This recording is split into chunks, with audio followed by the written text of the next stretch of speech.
Welcome back. ¿Cómo estás, mijita? How are you doing tonight?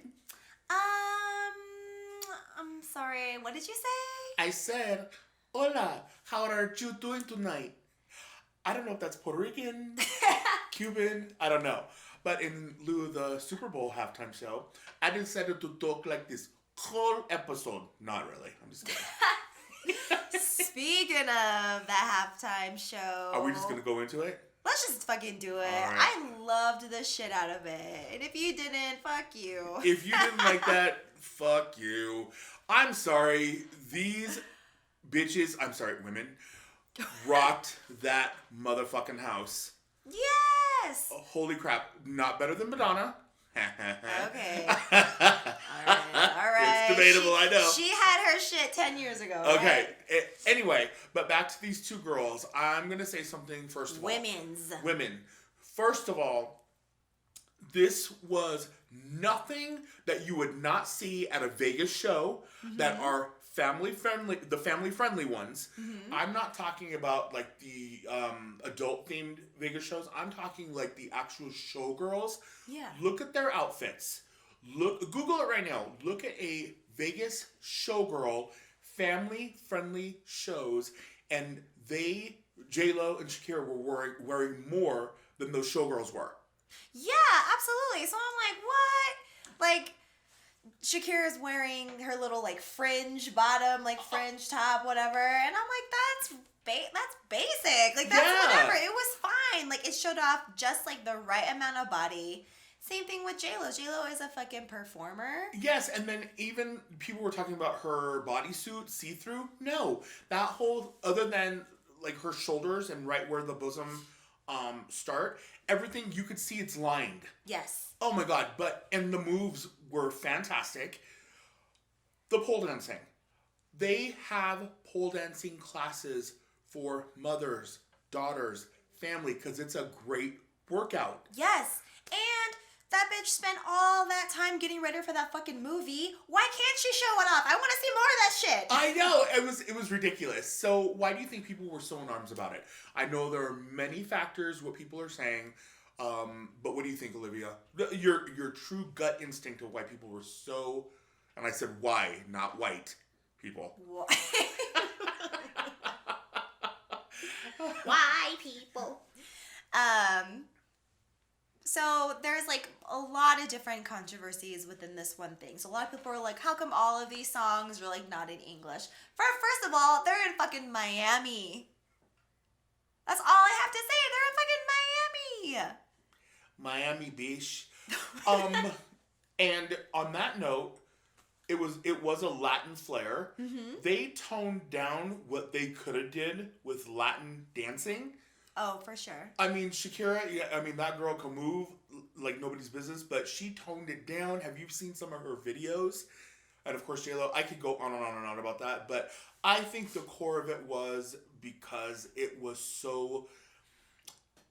such primitive heat. It wasn't, I don't think it was smutty at all. I think it was very classy the way they did it. It was hot. Yeah, it was hot. It was fun to watch. It was so cool to see, like so many cultures all together in one, because it wasn't just like the Latin culture. When Shakira did her Waka Waka dance and was representing her Africa song, like this time for Africa, we were like, oh shit. And she's doing the steps. She's doing those fucking African steps. I was like up in my seat and I'm like trying to replicate that shit. It was so much. It was just so fun to watch. It was so dope. I loved it. And then especially the part where even the rappers, when they came out, the way they interacted with the girls I was like, okay, we've seen it a million times. Yeah. But it wasn't about that. In Latin dance, partnership is a huge thing. They just made it so hot and steamy. I loved it. I thought it was great. Yeah, it was exciting to watch. Like, not because I was like like looking at J-Lo and Shakira, which I'm pretty sure I think that's a whole nother thing. Is I think some women were salty because these women who are in their 40s and 50 were the same fucking 40 and 50-year-old women complaining. But they weren't complaining about Adam.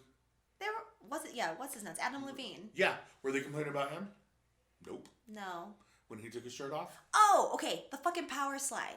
When JLo did her fucking power slide, and it was like that angle where, it's like, okay, Gina, but that's what a fucking power slide is. If it was a guy that did that power slide at that moment and that camera zoomed in, like that camera angle was right there, we'd see, whoop, dick and balls. Yep. And so what? Michael Jackson did it. Power slide. Michael Jackson did it for the Super Bowl. Yeah. When Prince, whom I love Prince, when he did it for the Super Bowl, he was behind the curtain. The way he was playing his guitar looked like it was a man with his fucking penis. Do you remember that? Oh, yeah. Yeah. Revisit it. It's really interesting. But the thing about it is that these shows are monitored all through practice with the show. They are monitored through the dance moves.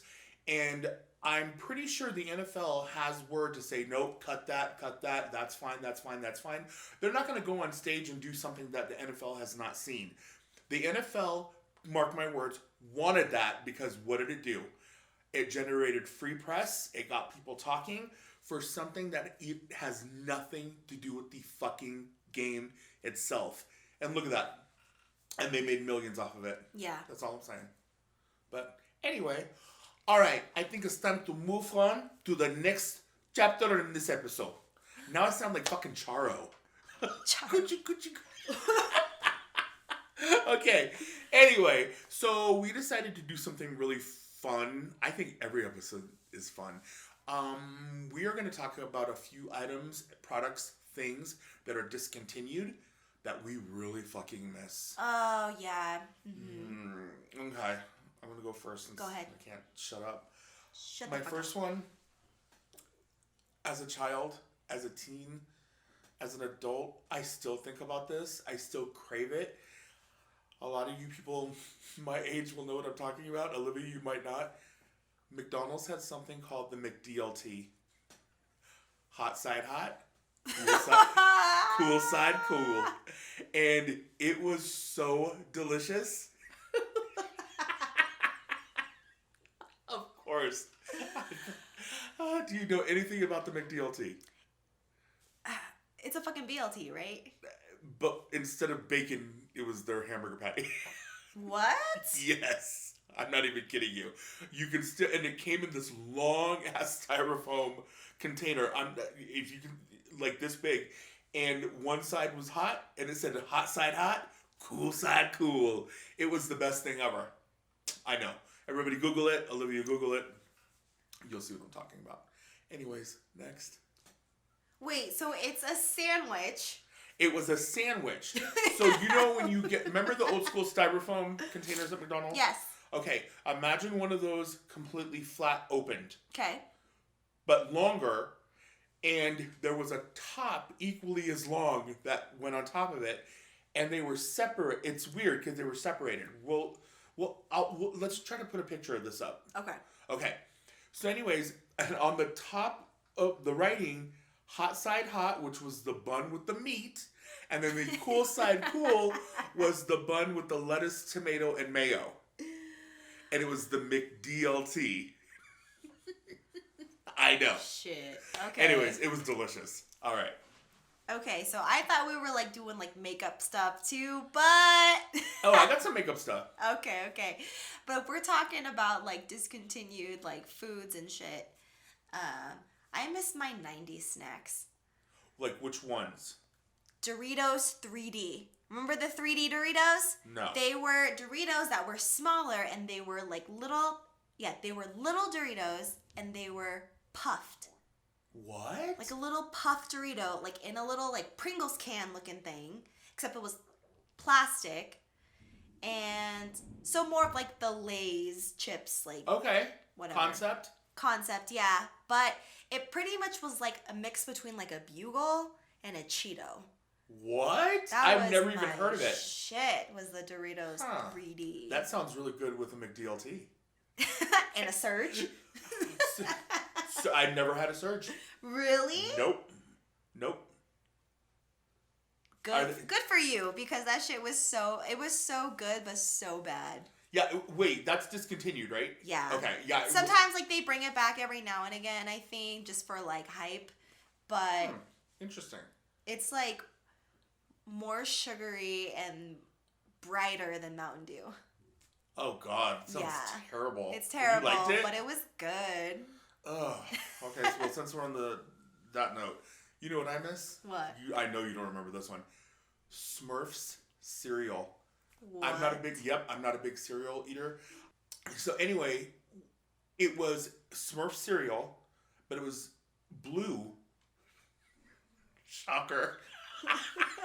I'm like staring at you, like mouth wide open, like, okay. And it tasted like Papa Smurf's asshole. So it was really musky and blue. Just kidding. Oh my God. Maybelline had my favorite mascara because, as you all know, my lashes go straight down. This was the first one that kept my lashes up after I curled them. It was Maybelline's Ultra Big Lash Waterproof. The purple one? Nope. Oh, shit. This one was the cheapest packaging you could ever imagine. There was nothing flary or no hot model was associated with it. It was one of their first mascaras, and it literally said Maybelline Ultra Big Lash Mascara. And then they had waterproof. That was the only one when I first started in cosmetics that kept my eyelashes up. And then the Clinique girl at the time, she's the one who told me about it. She was like, "Oh my God, my lashes are just like yours. This is the only one that keeps them up." When they discontinued that, I thought I was going to have a meltdown. A meltdown. And so I bought like five tubes of it. They lasted me until I found my new one, my replacement. But I'm telling you, it was so sad. And how cheap were they? Oh God, they were like $5, if that. Yeah. Anyway. It's hard to find a good mascara that not only is very affordable, but gives you exactly what you want. What you want. It didn't smudge. So when it comes to mascaras, there are mascaras that are 20, 30, maybe even 40 fucking dollars.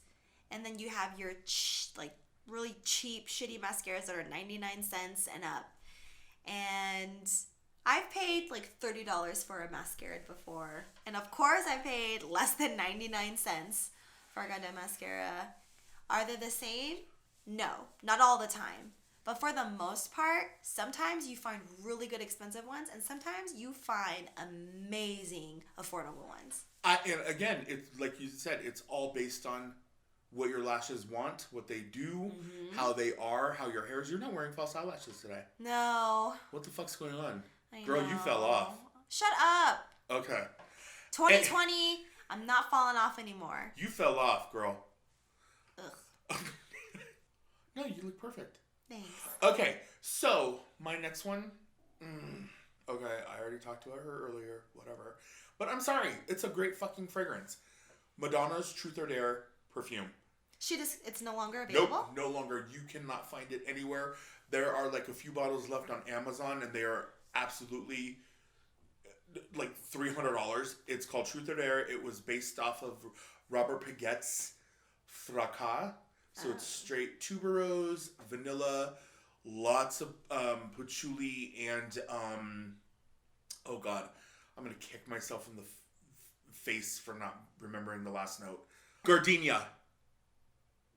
Okay. Gardenia is the last note. That was the main note. The main note. Gardenia. Oh my God. Anyway, it's intoxicating. Austin bought it for me for the first time. Wow. When it first came out, and then he bought me Truth or Dare Naked. Okay. And it was equally beautiful. And they're gone. But I love that fragrance. I have one bottle left because I bought like 3 of them. Trust me. All right. So when it comes to eyeshadows, I am so picky now because I'm very simple. I'm very, very simple when it comes to like my eyeshadow. So like sometimes I get envious when I see all these videos of like so much layering and blending and cut creases and all this other shit. And I'm like, oh, that looks nice. But I'm like, oh, I'm just a basic bitch. But I think it's because I prefer a simpler makeup style that's very, very similar to like Korean beauty. Okay. Like Asian beauty. Like really clean. It's clean. Classic. It's simple. Little pops of color. Little pops of shimmer. So YSL used to have these little eyeshadow quads. They were called the Pure Chromatics Wet and Dry Shadows. They were beautiful. They were fucking $50 a pop.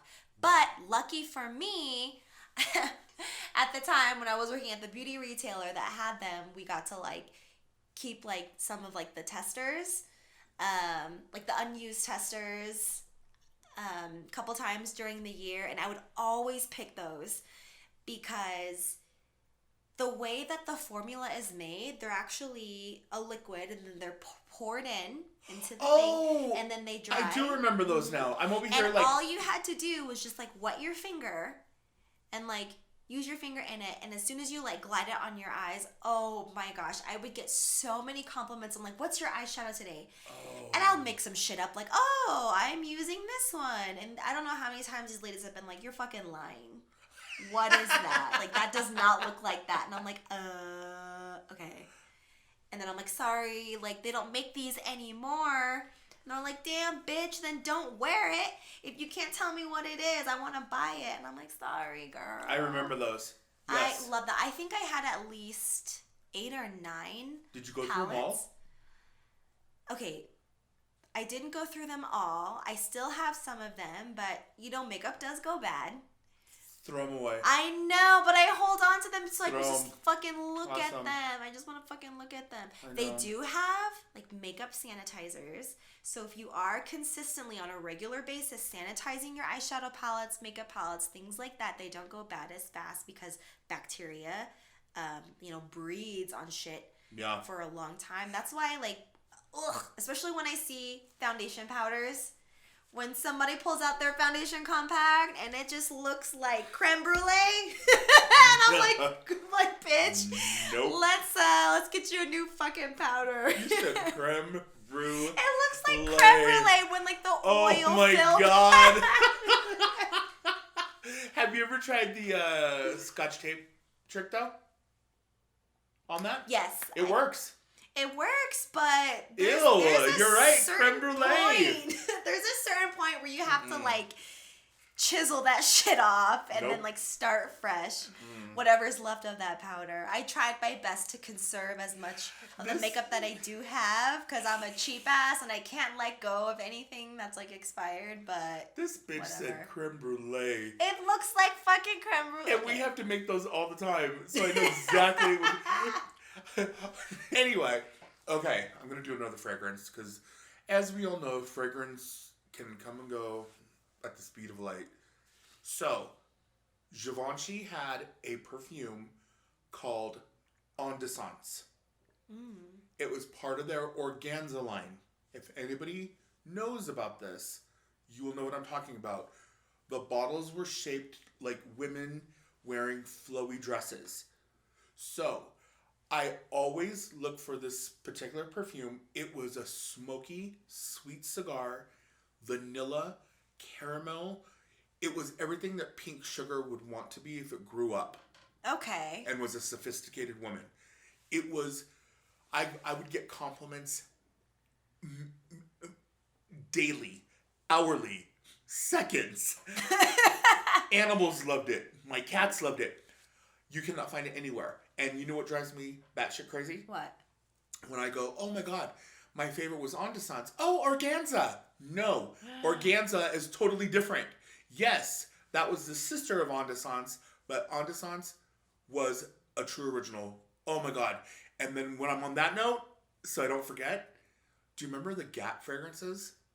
Grass, Air. There was one called Om.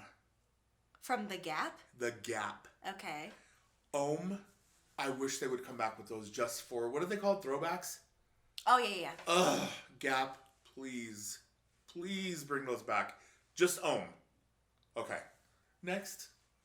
So, when I was growing up, there used to be a lipstick, and I'm pretty sure it was called Jane. It was just a lipstick. Does that ring a bell? And it was like sold at Walmart, and I think it was just Jane. Yeah, Jane Cosmetics. Jane Cosmetics, yes. Yeah. And all of their lipsticks smelled like coconut or like pineapple. They were very, very tropical.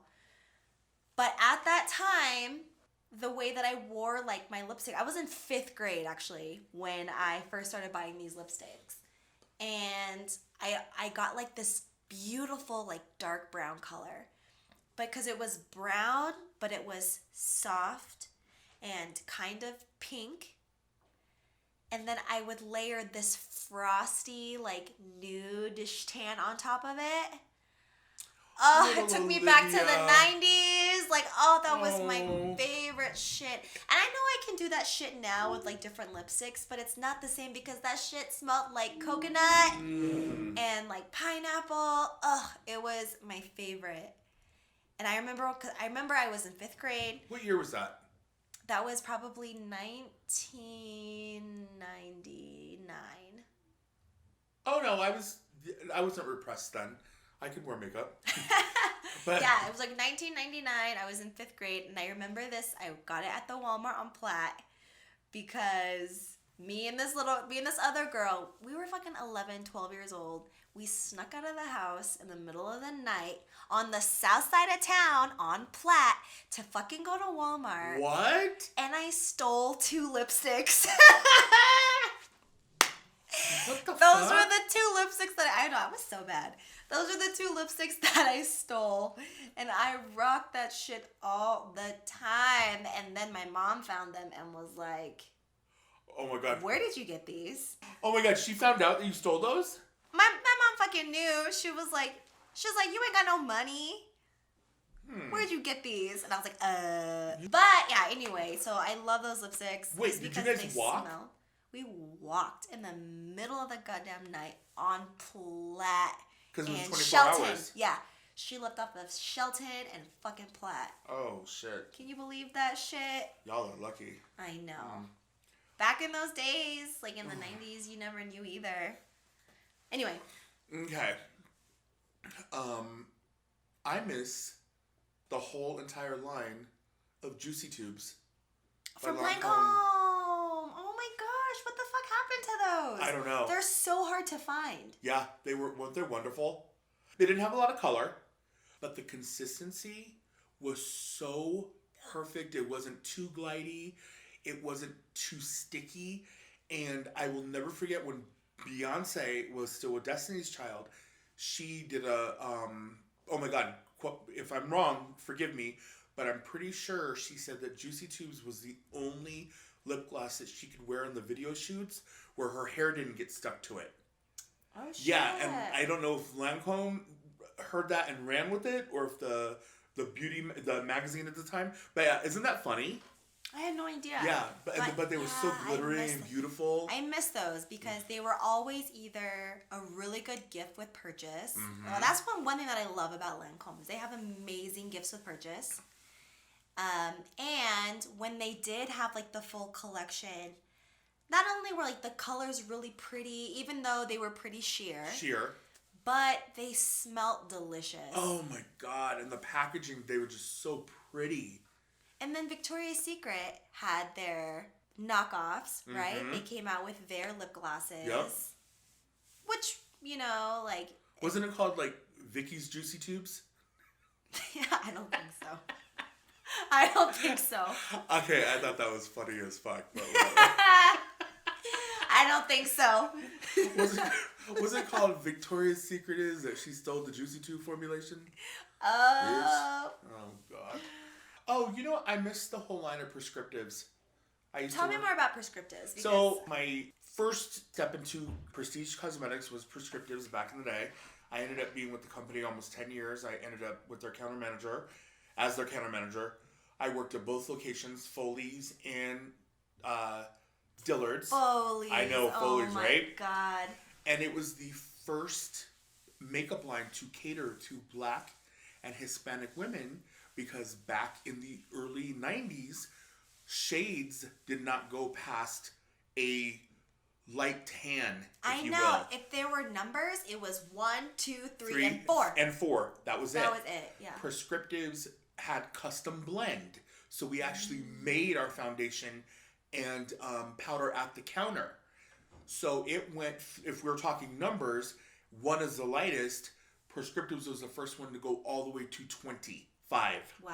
Even 30. And it was just a phenomenal line. It was one of the few lines that was so great with not only color, but skincare.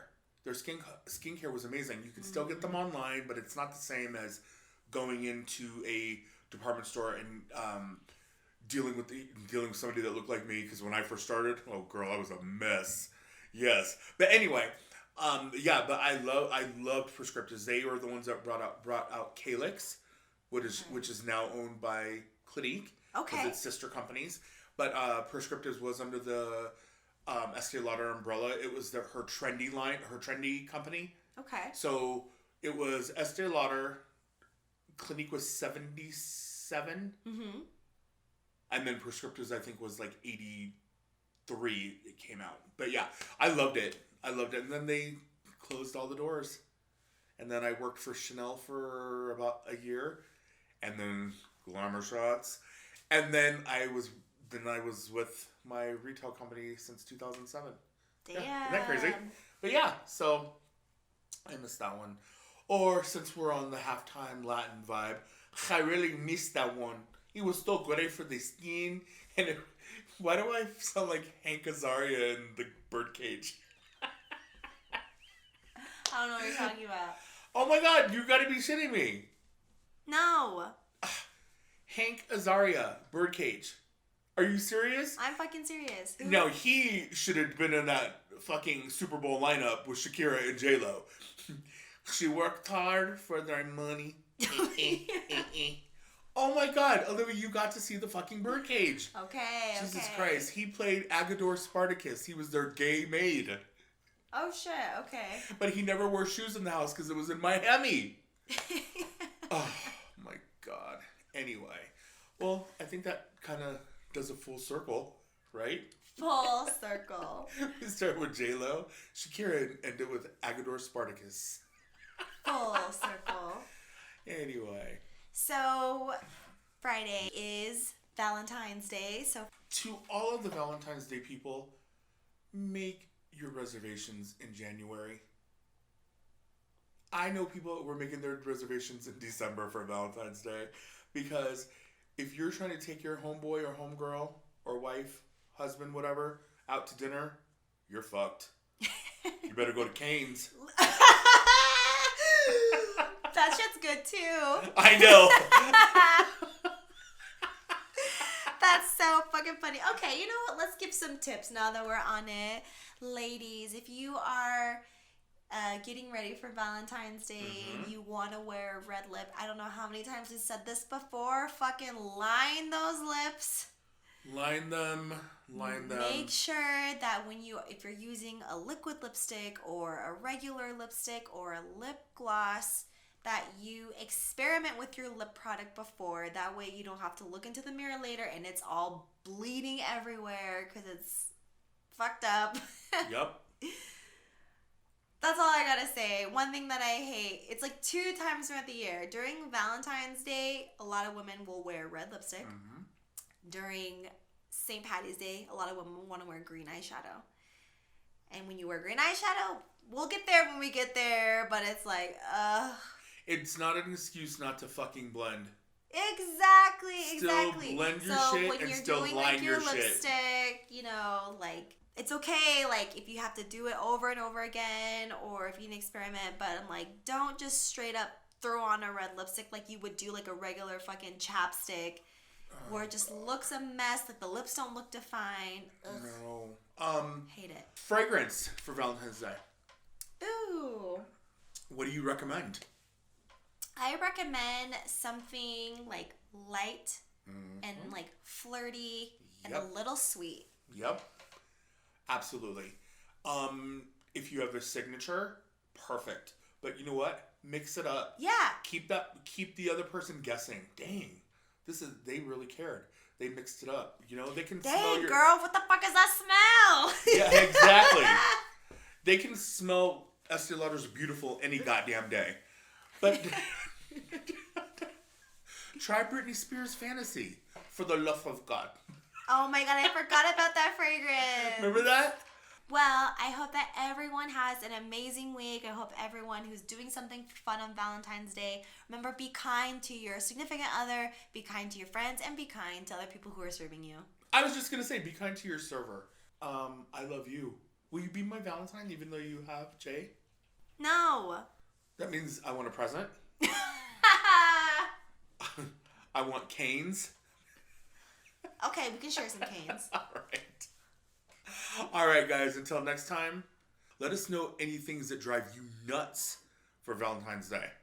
You know? Or if you hate fucking Valentine's Day, let us know that too. But if you hated that halftime show, fuck you.